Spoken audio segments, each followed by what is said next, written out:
to our advanced GIMP tutorial where we'll actually show you a way how to do digital black and white conversion. It's quite an easy effect to do.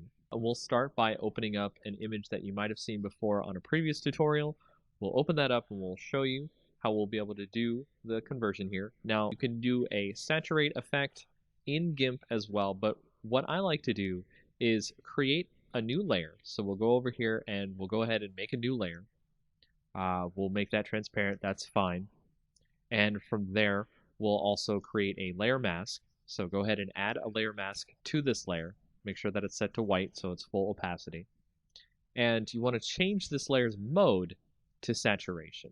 And by changing this layer's mode to saturation, you'll be able to change the opacity on the saturation on the layer.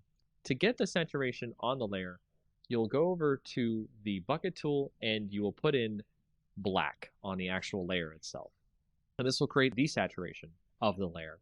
And you'll be able to see the entire layer is in black and white. Now, you can set the opacity on this so the effect is not that dramatic. So you can have some color, you can have less color, all the way up to 100%. So you can change this as you will, instead of just using the saturation effect, which will be one time only.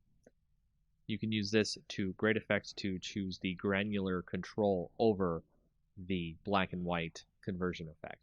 Now, what you can also do is with this and having the mask, you can go to the original layer itself, use the scissors tool, and you can pick out parts of the image you want to have in color itself. So if you see here, I have picked out some of the glasses to be in color. And the scissors tool is one of the best tools for this as it tries to find the edges of the glasses on our background layer here.